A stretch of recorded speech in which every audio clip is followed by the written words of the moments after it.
quick review of Zvezda early war British. I say early war because on the box it says 1939 to 1945, but you can see from the having their the gas mask things on the front that they're early war. So yeah, good for the BEF, which is what I'm doing early war. Right, so there's two important factors to do with these. One is that they're 1/72 scale, which I didn't realise at the time when I was looking at the German boxes is really 25mm rather than 20mm. Which is I didn't notice when I was first doing the Germans, because I did them in little separate batches, but you can see that there's a very clear height difference. Or I don't know if you can see, but there is. So the 1/72 are actually 25mm or ish, and compared to the 20mm. So yeah, on the same basis, it's very noticeable. But for me personally, it's not an issue because I use these ones on separate bases. And the big thing is, like, if you're looking at them on the level, it's very clear that they're different heights. But if you're looking down, from above, the height difference kind of gets squashed. Let's say it's up to the individual really.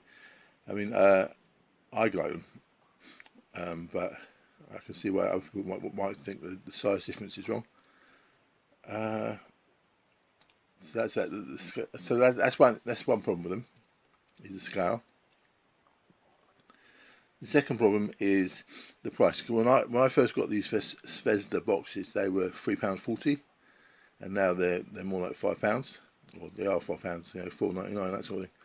And so for 4 figures, that makes the cost per figure like £1.20 or so, whereas these 20mm metal ones, I think it's like 60, 70 or 80, something like that. So they're almost twice as much per figure. So there's both two good reasons not to get them. However, I like them, so I don't care. So I'll give you the reason why I like them. I made them up, and worry about whether it focuses or not. So I made them up and primed them and put a wash over just to show the details. And the thing about these figures is it's not just that they're kind of really great sculpts, it's that they're great sculpts for specific things that I want. So for example, the first box is British Headquarters HQ, and you got the guy with his little stick, which is just perfect for company or battalion commander. Another guy with he's got a little notepad thingy, clipboard and binoculars, radio operator, and the full figures less useful. Well, you've got someone. It makes a good figure for a runner on a command base, coming up to tell the company commander or battalion commander some news from the front. So I'll say if you can get round the scale, and you don't mind, because you're not going to be buying boxes of these for this thing. This is for for your senior command base.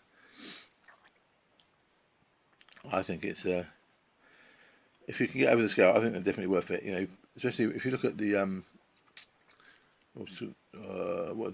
O group.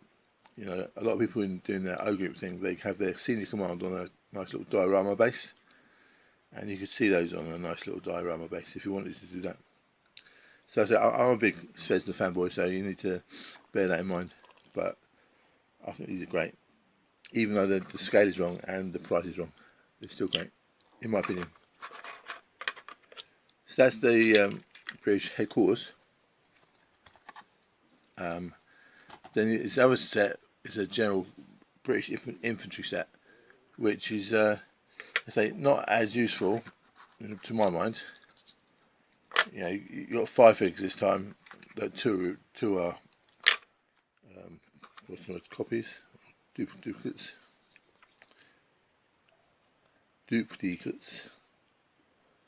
Of these guys walking along, but you know, very nice guy running forward with his rifle, and nice. You know, so yeah, they're good figures. You know, very well, good to me. I don't know how you can judge, but to me they're very good figures. But and there's, but I say you got the problem as before is they're too tall and more expensive. But for me, well, really I was getting them just to look. So you know, I looked, so that's fine. But the one that does it for me is the officer figure, which I think is great.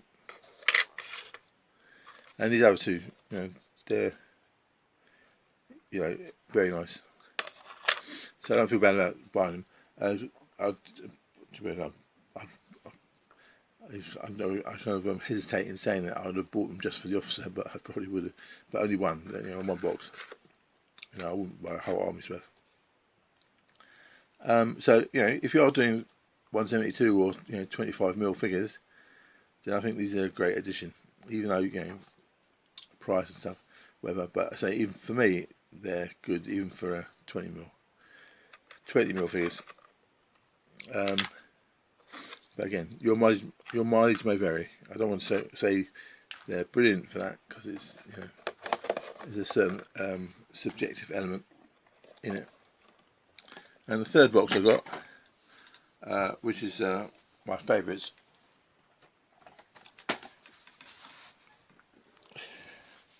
are the Recon team.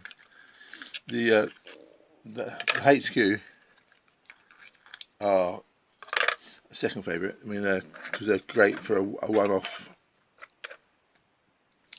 base for your higher level HQ command figures. But like the German Recon team, to me it's not just that they're good figures, it's that they're perfect for a particular role. In fact, that's the same as the HQ really. It's not just that they're really nice figures, it's that they're really nice figures for a specific role. The company HQ, obviously, of being a company HQ, but these Recon teams, is if you take the idea from O Group, and also from what's it called, the one where you have the where you move the scout teams as bases in the beginning of the game. It's going to slip my mind. But the idea of these scout teams, like from O Group, I think it's something that I'm going to copy for everything else. So you have these kind of like small bases of 2 figures that represent, they kind of operate like blinds. They can move forward on their own and they can get targeted and kind of moved away. But they're the jumping off points for your other units. Your kind of actual squads or sections put on the board where the scout teams are. And I think that's a great innovation. And these figures are just they're just perfect for it, for that kind of scout team thing. Which is another reason why if you're doing a 20mm, having these 25mm on 2 figure bases as your scout teams, it's not going to be that noticeable. When they get taken off, they get taken off and then replaced. But the posing and the sculpting of these is just it's so perfect for that role in the game. You've got a guy carrying a radio on his back. You've got a guy with a Bren, and these two are just great. I mean, you could use them for forward observers as well. Forward observers as well, but and that one, you know, perfect early war NCO.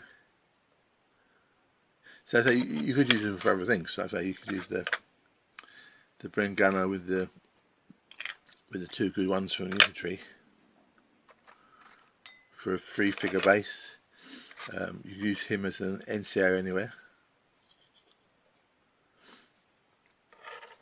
and you could use the ones with the binoculars and the radio as forward observers. So you know, a lot of scope, but you know, I just love these. They're just great. Yeah, and so anyway, blah blah. That's just me rambling. But yeah, I think they're great figures. They're too big and they're expensive. But for me, or they're too big for 20mm, and they're relatively expensive per figures. But I think the poses make them basically. I say it only really works if you're doing 20mm or 172, but you know, I don't know. I'm a fanboy. I like them. Good stuff in my opinion. He's just, you know, a perfect British officer for that period. Okay, I think that's it really. I think they're great, but you know, there's definitely 2 caveats to that. A quick addendum on making the Zvezda miniatures is, I don't know if you can see this, but this is the sheet from inside, because the I should have done this at the beginning. I should have showed the sprues that they come on, but they come in separate plastic parts which need to be push fit together. And in theory, that's true. You know, they do push fit, but not always. I mean, sometimes they'll, you know, you go in and the whole thing goes, and the little kind of stick bit that sticks out goes into the hole perfectly, and it's great. But sometimes they don't. So I would say, you know, depending on how you do it, but one way is you can try to push them in, and if it goes right in perfectly, then that's fine. But if they don't, a lot of times they'll be too stiff and they'll go in like halfway and get stuck. And I personally, you know, would suggest you know, you do that, and then you pull them out again. You don't try and force it, because if you force it, it'll just, you generally just break stuff. So if it doesn't go in perfectly, I'd suggest you know, pull them out again, and then either drill out the hole a bit bigger with a hand drill or whatever, or just cut the spike off and glue it on. I mean, sometimes you get a whole set where they all just go together perfectly, and other times none of them do. So, you know, I'd suggest to do that, not to try to force them, but instead, you know, do something else. Drill them out, or cut the spike off, or just cut the spike shorter, or whatever. You know, that makes it it's a lot quicker and easier if you do that than if you try and force them all in. Okay, that's I think that's all to say on that bit.